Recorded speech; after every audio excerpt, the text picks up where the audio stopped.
Wagner au Cameroun et en Afrique, les grandes inquiétudes de Macron à Paul Biya deviennent réalité. La question de l'avancée russe dans les pays africains était évoquée lors de la visite de Emmanuel Macron au Cameroun et le président français avait alors exprimé des inquiétudes quant à cette avancée fulgurante. Après le retrait du dernier soldat français du Mali en août 2022, voici le Burkina Faso, qui prie l'armée française de quitter son territoire dans un délai d'1 mois. Le précaré français en péril ? Paris a répliqué dès la réception de la note verbale des autorités de la transition burkinabé, attendre d'elle la clarification sur la portée de l'injonction exigeant le retrait de ses troupes dans le délai franc d'1 mois de la terre des hommes intègres. Cette posture élyséenne est d'autant compréhensible que le nouvel homme fort, le capitaine Ibrahim Traoré, précise précautionneusement qu'il ne s'agit pas de la rupture des relations diplomatiques entre les deux pays, mais de la volonté du Burkina Faso de défendre seul son territoire contre les terroristes djihadistes. Le porte-parole du gouvernement est passé sur les antennes de la télévision nationale pour clarifier les tenants et les aboutissants de cette exigence du tombeur du lieutenant-colonel Paul-Henri Sandaogo Damiba.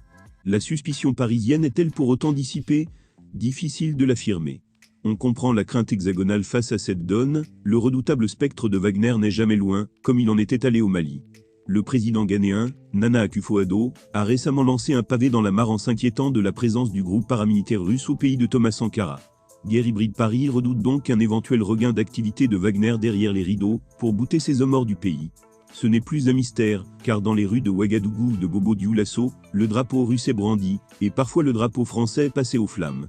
Déjà en octobre dernier, lors du putsch, l'ambassade de France avait déjà été prise pour cible par les manifestants.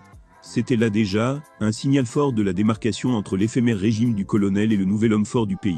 À côté du Mali, du Burkina Faso, il faut ajouter leur cas où la force française est persona non grata. À qui le tour ?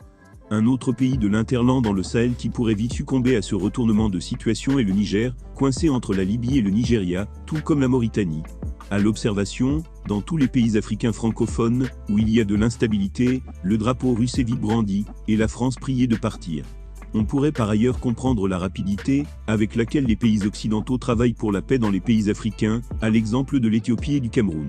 Aujourd'hui, la crise dans l'est du Congo est le ventre mou, par où les Russes pourraient faire une autre entrée fracassante. On se souvient qu'au cours de la dernière tournée d'Emmanuel Macron en Afrique, il n'avait pas été du tout tendre avec la Russie, mettant en garde ses homologues contre Poutine, qui fait la guerre hybride. Les Américains sont entrés dans la danse, il y a quelques jours en qualifiant le groupe paramilitaire Wagner de groupe criminel et qui le traiterait comme tel. En Ukraine, ce dernier est entré en guerre, et pèse de tout son poids dans la balance, pour inverser le rapport de force entre l'Ukraine et ses alliés. Un autre point troublant d'actualité est la déclaration de l'Afrique du Sud honorant le pays de Poutine de son amitié. Comme on le voit, Poutine est sur tous les fronts en Afrique, jusqu'où ira-t-il ?